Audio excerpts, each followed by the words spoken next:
paz do Senhor para os irmãos aí no estado do Mato Grosso. A pedido do pastor Cláudio, nessa tarde a gente está levando a palavra do Senhor. Então, irmão, pedir aos irmãos aí para meditar na palavra do Senhor, que se encontra no livro de Oséias, capítulo de número 8, onde nós vamos fazer menção da palavra do Senhor nesta tarde, amém? Então vamos orar ao Senhor para que o Senhor possa estar nos conduzindo através do seu Espírito dentro desta palavra. Senhor Deus e Pai, neste momento queremos te louvar, te exaltar, Senhor, por mais um dia na tua presença, e que o Senhor venha, meu Deus, meu Pai, interagir conosco, Senhor, através do teu Espírito, Pai, da tua glória nesta tarde. Que o Senhor venha, meu Deus, meu Pai, nos dar o entendimento, o discernimento da tua palavra, o conhecimento. Ó Pai, que todas as palavras, Senhor, que sejam mencionadas, ó Pai, a partir deste momento, seja através do teu Espírito, seja posicionado pelo Espírito Santo do Senhor. Ó Pai, que cada um dos irmãos que ouvindo esta palavra, Senhor, consiga meditar e entender o que o Senhor tem a falar a cada um de nós nessa tarde, amém? Vou ler aqui em Oséias, capítulo de número 8, versículo 1 a seguir, que diz: põe a trombeta à tua boca, ele virá como a águia contra a casa do Senhor, porque transgrediram a minha aliança e rebelaram contra a minha lei. E a mim clamarão: Deus meu, nós, Israel, te conhecemos. Israel rejeitou o bem, o inimigo perseguiu-a. Amém? Somente até aqui. Então, irmão, quero deixar aqui uma pequena palavra do Senhor nesta tarde, a respeito do pedido do pastor Cláudio, e a palavra do Senhor é no livro de Oséias, que ele vai falar agora que quando Deus levantou o profeta Oséias naquela época para falar com Israel, para falar com o povo de Israel, porque o povo de Israel agora rebelaram-se contra a casa do Senhor. Ele está falando que o povo tinha virado as costas para Deus e não dá mais ouvido à palavra do Senhor. Pois uma vez em que nós deixamos de lado a palavra do Senhor em segundo plano, o castigo vem, o preço vem. Por isso nós passamos por certa dificuldade, certa luta, perseguições, que nem a própria palavra tem falado. Mas uma coisa que nos chama a atenção, que é interessante, é que naquela época em que Deus era o próprio Deus, o de Israel, pois ele falava com o povo e ali ele decretava a sua lei. E o povo agora se rebelaram contra a lei do Senhor de uma certa maneira que eles se chegaram a dividir Israel em duas partes, pois Judá ao sul e Israel ao norte. Então chegou um certo momento em que o inimigo começou a fazer investir naquele povo, de certa forma com idolatria, e que as pessoas agora acabavam de acreditar no inimigo mais do que no próprio Deus. Por isso Deus teve compromisso de chamar o profeta Oséias, para que Oséias viesse profetizar no meio daquele povo. Mas qual seria o papel do profeta? O papel do profeta é aquele em que ele vem para falar a verdade, aquilo que o Senhor manda, aquilo que o Senhor determina. Ele não importa se com a pessoa, se ele gostou de ouvir ou não. Porque nos dias de hoje, trazendo para dentro da igreja em que nós vivemos, do nosso templo, nós começamos a entender que as pessoas não aceitam mais ser chamadas a atenção.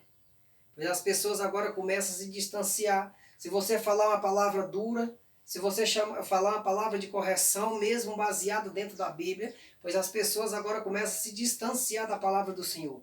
Pois eles não aceitam mais a correção, não aceitam mais a lei do Senhor, eles não querem mais os preceitos do Senhor. Então naquela época Israel estava desta maneira, pois foram criados conhecendo as leis do Senhor, os caminhos do Senhor. Mas chegou uma certa forma que eles rebelaram contra o próprio Deus.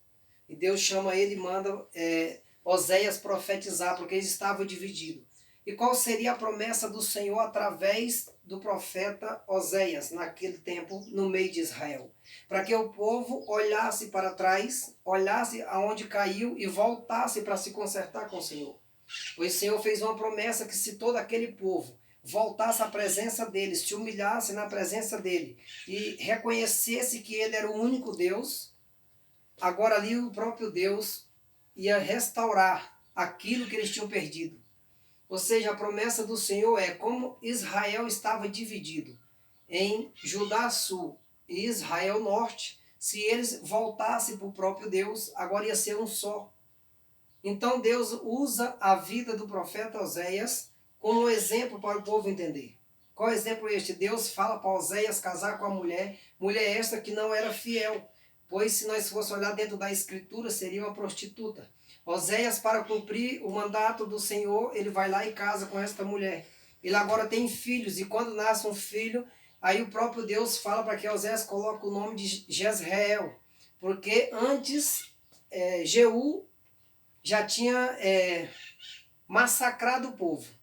Então, como forma de vingança, o Senhor manda colocar aquele nome de Jezreel, porque Jeú, como rei em Judá naquela época, ele agora ia lá e massacrou o povo numa cidade chamada Jezreel. Só que o interessante da história é que quando Deus manda que Oséias casa com esta mulher que não era fiel, o Senhor estava dando exemplo para o povo de Israel.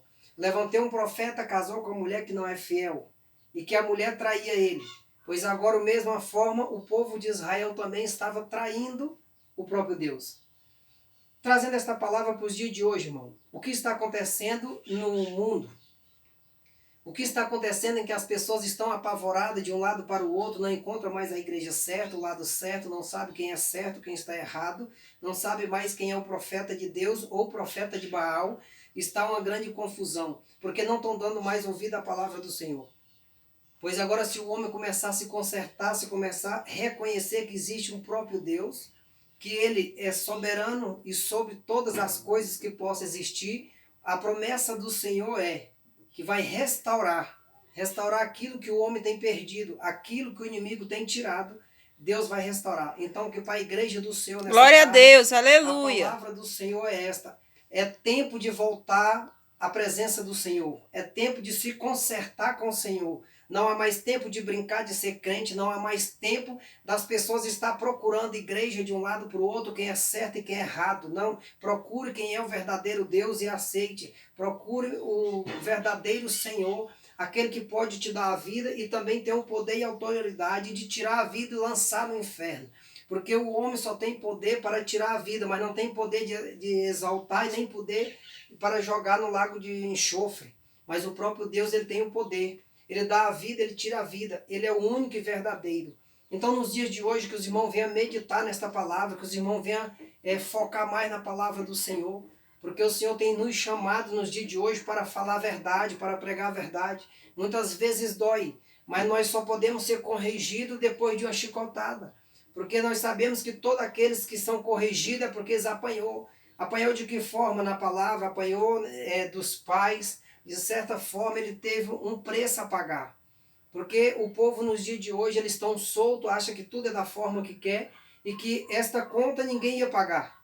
E um dia em que Jesus subiu e chegou até a cruz e pagou o preço mais caro que tinha, que era com o próprio sangue pela mim e pela sua vida, agora ali ele falou, um certo dia a cruz já foi o maior preço, mas que esta conta do pecado, as consequências do pecado, um dia as pessoas irão pagar. Então o que Deus estava falando para Israel naquela época? Que todo homem na face da terra que pecar contra Deus, ou que blasfemar contra o Senhor, que não levar a sério a palavra do Senhor, pois tem um preço a ser pago. E as pessoas no dia de hoje acham que essa conta nunca ia chegar. Nós começamos agora a receber o boleto em que nós temos investido. Porque se eu plantar mal, eu colherá o mal. Mas se eu plantar bem, eu vou receber o bem, que seria a vida eterna. Então nós acabamos de entender, irmão, que nos dias que estão vivendo nesta luta, nesta perseguição, com esse tumultuamento agora deste vírus aí, é simplesmente uma parcela da conta dos pecados do ser humano na face da terra que tem chegado às narinas do Senhor. Pois quando o profeta Oséias falou ao povo de Israel, ei, volta para o Senhor, reconhece o teu Deus, arrepende dos teus caminhos, são um povo rebelde, que Deus tem feito tudo e vocês não têm dado ouvido. Então, esta palavra serve para o dia de hoje, irmão. Se corrige, se coloca na presença do Senhor, porque outra vez verá a diferença entre o justo e o ímpio, entre o que serve e o que não serve o Senhor. Pois aqui eu já encerro minhas palavras nessa tarde, em nome do Senhor Jesus. Amém?